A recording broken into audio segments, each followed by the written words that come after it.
Sure. We received a call at approximately 10:57 a.m. Someone from the school called 911 to report that there was an active shooter. That means something different to us. Obviously, there's different protocols that go out, tone alerts even, so that even if officers are busy doing other things, they respond. One of the things that I do want to note is that our training center is about 3 miles from there.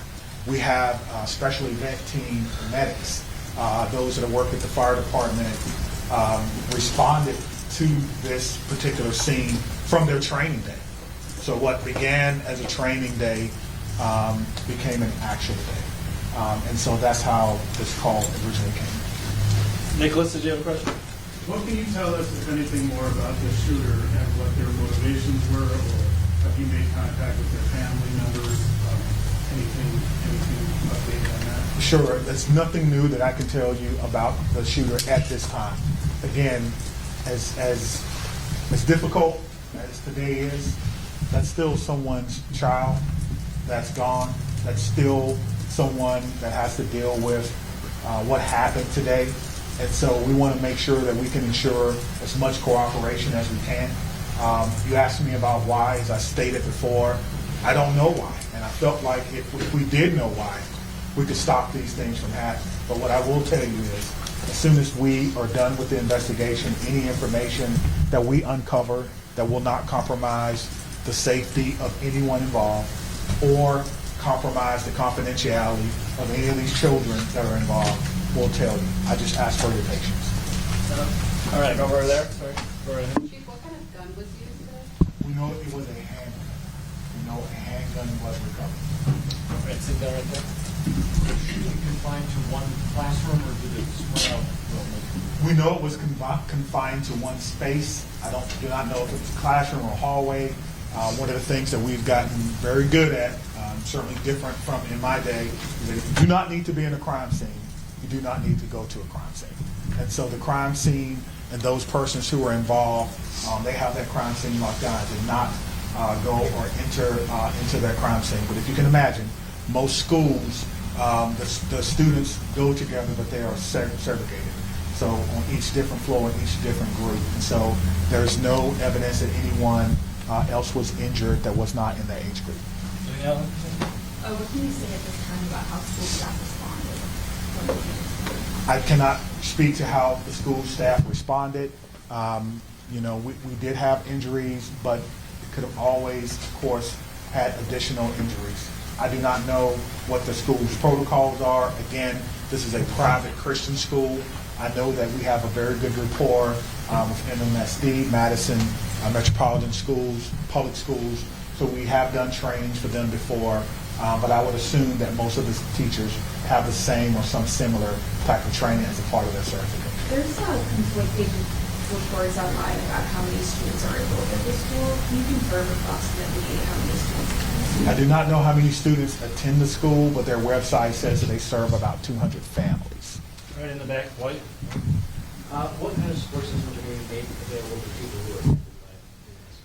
That's a good question. As you heard from our mayor and our county exec, we have services within our government that will be made available to them. I have a lot of confidence that they're going to follow through on that, and we'll make sure that that person's who needs to. You guys can speak to that? Dane County Human Services, as well as the Red Cross and other consolidated agencies, are already on scene. And we will continue to be on scene, and those resources will be bolstered. Again, please reach out. You are not alone. We are going to navigate this together, and there are people who are affected by this trauma who are not in the reunification center or at the school. We need folks to be reaching out because we do have resources available. Thanks, Sophie. Did you know if a London Christian Life School, did they have a school resource officer in place? It's not my knowledge that they had a school resource officer. That if they did, it would be a police officer, and I know where they all are. They're not in the schools right now. 15 in the back there. So in terms of witnesses that you mentioned about investigation, what is that looking like, and how many Sure. witnesses are you guys speaking of? Sure. So the detectives will talk to anyone who may have seen this particular event unfold. Anyone that may have been unfortunate to hear something, they will be talking to them. It's my understanding that that's in process now and everyone is cooperating fully. That will give us an idea of not only what unfolded, but it could answer the question to motivation, because again, the students who unfortunately had to witness this. But that's not something that we want to rush. We're not going to interrogate students. We're going to give them an opportunity to come in and speak to what they may have saw when they feel ready, which is why some of these questions can't be answered. All right, spectrum room. How do you reassure the community that it's still okay to go back to school? I mean, everybody's got kids, and I think, maybe it happened in this school, but there's everybody that's got kids anywhere, right? This in King County, it's gonna be hard. Yeah, I think you're asking me, how can I say 100% that no child will ever be harmed in school? I can't. No police chief can. But all I can tell you is that we have systems in place so that if something happens, we can respond like we did today. I can tell you that our mayor and our county exec has committed resources to not only public health, but also mental health. I can tell you that every teacher that I've ever had contact with at MMSD cares deeply about their students.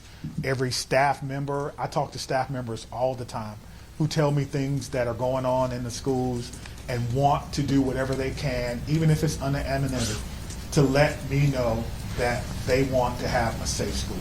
So my reassurance to the public is that if you see something, say something. If you know someone who may be going through a difficult time, please reach out to someone. And I think what I can do is make sure that our police department is transparent and open and honest and inviting for people to call and give information. I think MMSD does an excellent job of that. And the same thing can be said for any other private school. If you want to give information or you need someone to talk to, I can promise you we'll have someone there to get that information. All right there.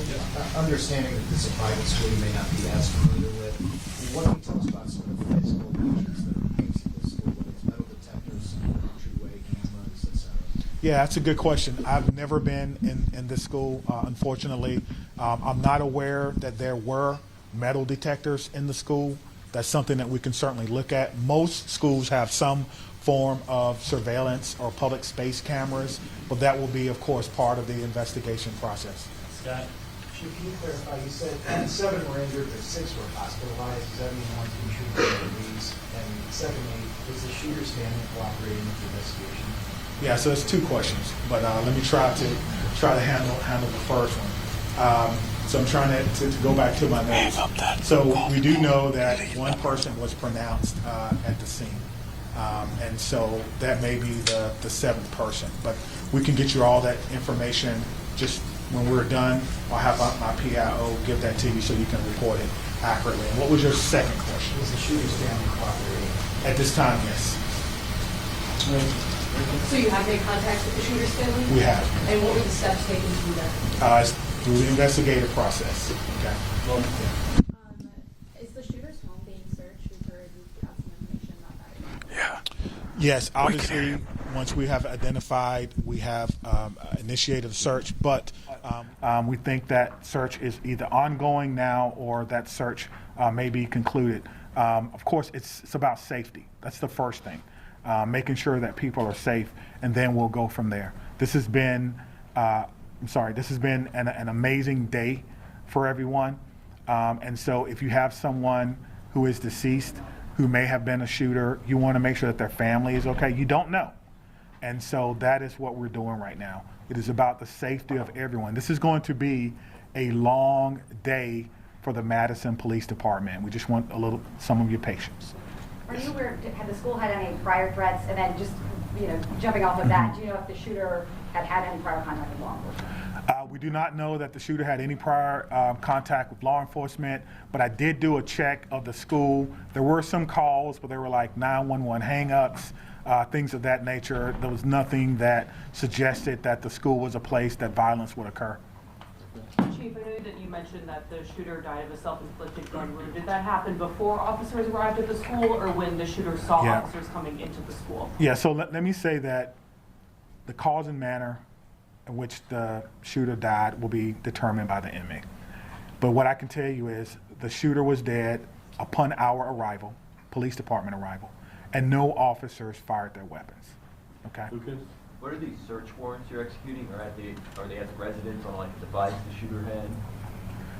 What do you, I'm sorry. The extent of the search warrant. Yeah, so the extent of the search warrant is to be able to go in a place that we don't have permission to be in and make sure that everyone is okay. And then if there's any evidence that we think we need to collect, we could only do that with the use of a search warrant. And so again, we have to determine if there is evidence that we will need.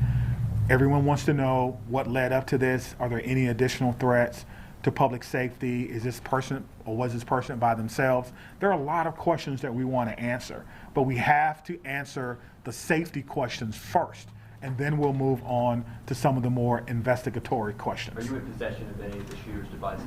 I am not, no.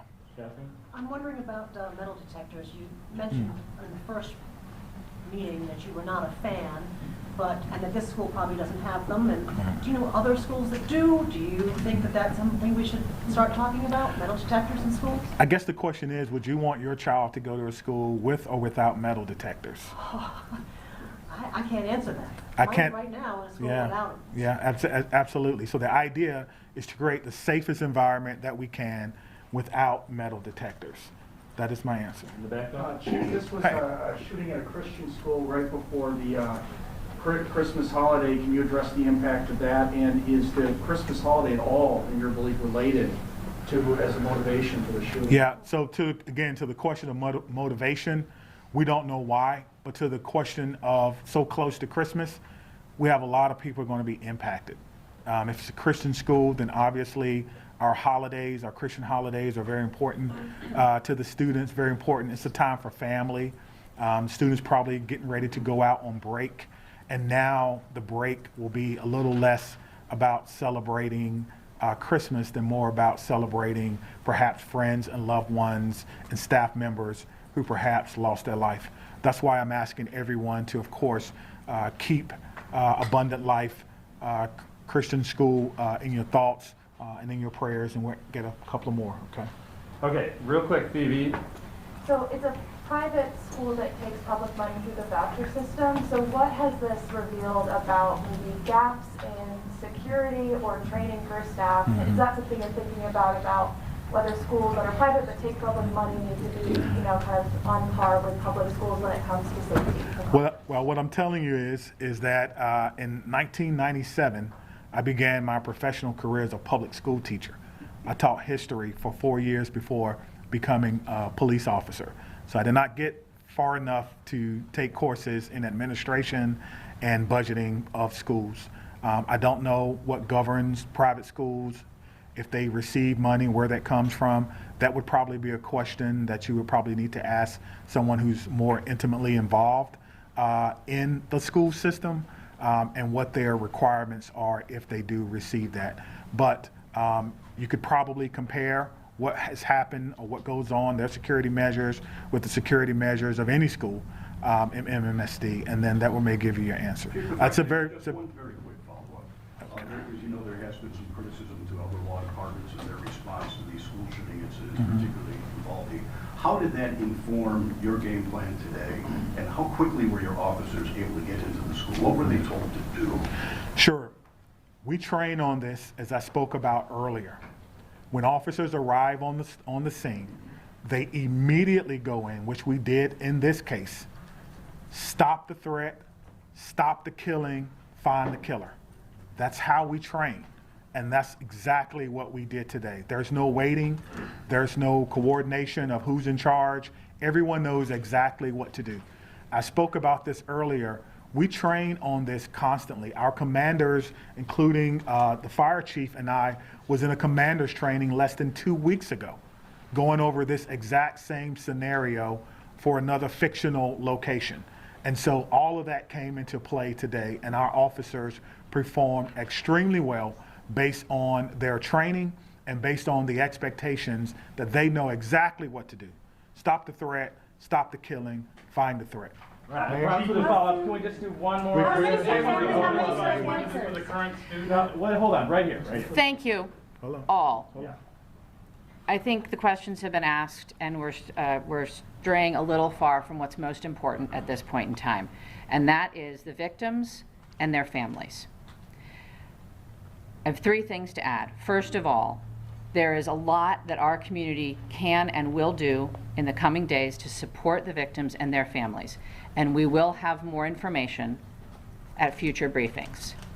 If anyone, and I would urge you all to include this in your stories, if anyone needs mental health support as a result of this incident and the coverage of it, I encourage them to reach out to 988 by phone or text and to get the mental health support that they need. It is incredibly important that we take care of our community in this very difficult time. We all have a role in preventing gun violence. Our entire community needs to be part of the solution here. There are many things that we can do, and we can have those conversations in coming days. But first and foremost, what needs to be the priority for all of us is supporting our young people. And that is where our community's attention needs to turn at this point in time. The police department, the fire department, the city, the county will share additional information about the investigation as it becomes available. But I urge you all to help our community find resources to support their mental health and to find resources to support the victims and families at this time. Thank you all. Where can people go to see your updates? What can we tell them to It'll be at cityofmadison.com. Me, Stephanie, and Cynthia will stick around and answer any other questions, folks. That's all. Let me say just before I go, because the mayor mentioned that this was a whole of government response. It certainly was, and there's so many people that we want to thank. We cannot thank everyone, but it's also a whole of law enforcement response. Even though we are in different agencies, we all have the same training. And so I want to thank our partners with the FBI who are here with me today, partners with the ATF, Dane County Emergency Management. Of course, we already talked about our fire department. We've got calls from the Attorney General of the United States, Wisconsin State Patrol, our governor's office, State Patrol, Monona, as well as our sheriff's office. I know I may have left someone out, but thank you for how you responded, professionally, quickly, and according to the way that we all trained, and it all came together to ensure that no other persons were hurt. Thank you.